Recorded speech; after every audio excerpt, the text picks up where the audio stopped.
Hi everyone, welcome to Downwards and Upwards. My name is Mary and I'm so excited that you've joined me today because we are tackling something that I have struggled with for years now. I have not been able to find an evening routine that has worked for me and that has worked for my family, and so I'm just really excited to share some of these tips with you for how to create your own evening routine that works for you.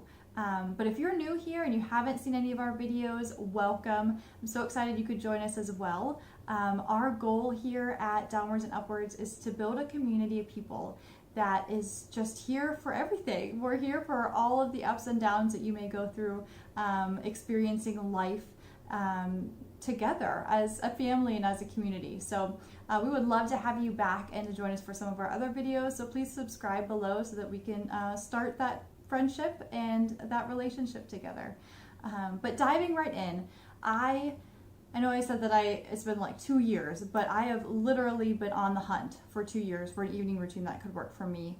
I have watched videos here on YouTube, I have looked on blogs, and I have tried a lot of evening routines and have just racked my brain for why they wouldn't work for me. And I found 3 reasons why. The first is that I never understood the implications of an evening routine impacting my family. I tried to adopt certain methods and certain things into my evening, and my family either wasn't on board or they couldn't keep up with it. So, or I couldn't keep up with it.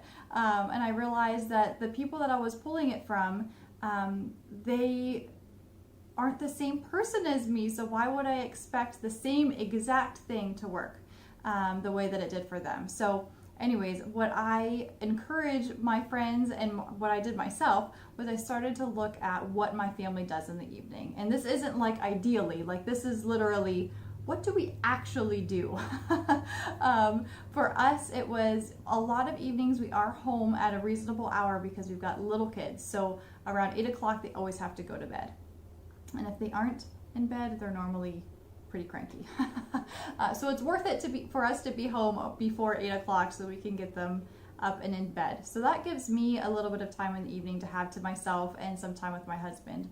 But there are nights of the evening or nights of the week that are a little different, and that we go out to people's houses, that we have church events, or that we have, sporting events.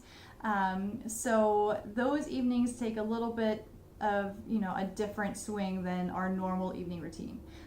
So I would just encourage you to think through, like, does my family stay out late? Do I have older kids that are involved in sports and championships and musicals and all these things where we're getting home at 10 or 11 o'clock at night? And just take a look at what evening every evening of the week kind of looks for you, so that you can build a plan around that and around what your family's actually doing.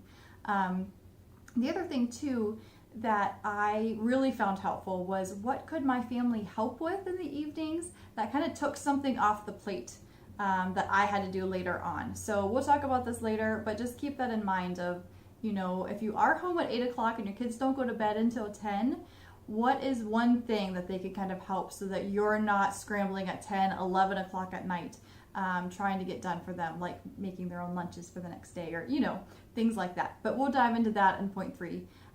The second thing I realized was that everybody has a different personality. I was looking at a lot of these different vlogs and a lot of these different videos for people that were night owls. I am not a night owl. You do not want to see me past 10 o'clock or you don't know what's coming out of my mouth. And my husband and I kind of joke about it, but I'm like, I am not responsible for anything after 10 o'clock. Like, whatever comes out just comes out. So a lot of these people had like 2 or 3 hour, evening routines, which is awesome, and that is great for them, but that did not work for me. So I really had to become choosy about what did I add to my evening routine and what did I need to have in that evening routine to set me up for success the next morning, versus what could I kind of let slide and do at 6 o'clock in the morning because I enjoy getting up early, whereas some of you might not. So really analyzing your own personality of how detailed you want this evening routine to be, how early or how late you want to get up in the morning, and vice versa for night, will really determine what you can add into your evening routine. And third, and this is kind of my favorite, is finding out what your needs are versus what you love. And there has to be some kind of balance, because you cannot recharge at night if you are only getting through the needs every single night. There are going to have to be nights where you spend some time to relax and to enjoy your evenings. In order to do that, you have to figure out what things that you love to do and what helps you to relax. So I kind of have this broken down into a couple of different categories, and I'll make sure to write them down below because it's a lot at once. But the first section is hygiene. And I feel like a lot of the things in the hygiene are kind of just needs. Like I need to brush my teeth and wash my face and get a shower and things like that. So those are the types of things that are in hygiene.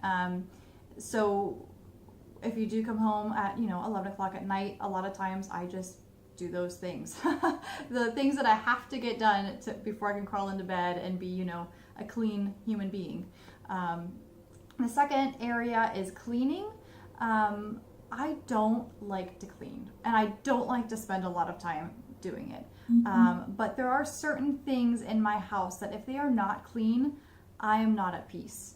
And I don't know what this is for you, but for me, it is my kitchen counter. If my kitchen counter, I have a big, long, almost island type of counter, and it just seems to be our catch-all. I mean, we walk in the door and just everything just piles on that counter.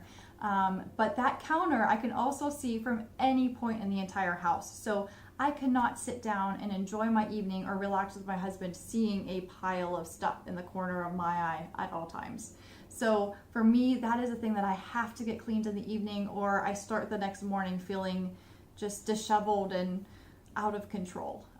So kind of think through, what is that for you? Like what starts your day off right and wrong with your house? So if I get that counter at least cleaned off, if I don't get to the dishes that night, it's going to be okay. If I don't get to that counter, it's like the whole next morning is thrown off balance. So I've got a whole list of ideas of things that a lot of my friends or family really need cleaned the night before. So that might be able to jog your memory and give you some really good ideas for what that might be for you. The third area is organization. And I don't mean organization like I need to go organize, this area of my house, or, start a new declutter project. I just mean organization like what goals and what things do I have on my calendar for the next day? Like, do I need to take the kids to band practice, or do I need to drop the kids at school tomorrow? Or, do I need to pack lunches? What are we eating for dinner tomorrow? All of those things, if you kind of think through them before tomorrow, it'll go so much more smoothly.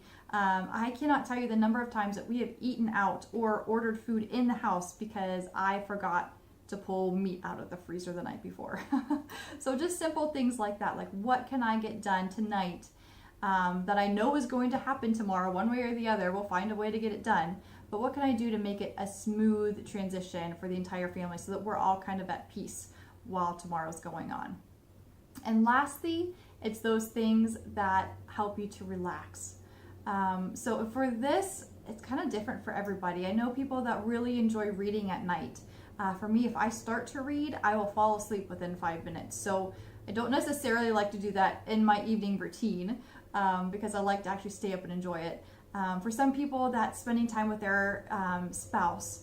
Other people, it's taking a bath and just really relaxing, or lighting candles, or having a really nice cup of tea or cup of coffee.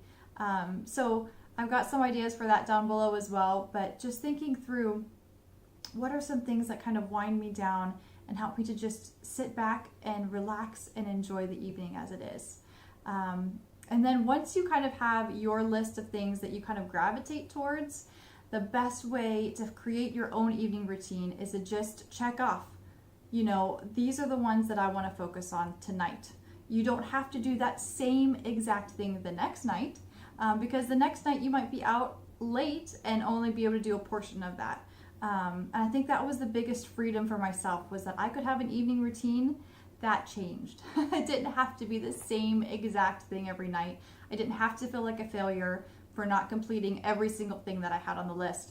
But instead, I could pick and choose every single night the different things that I wanted to have in my evening routine.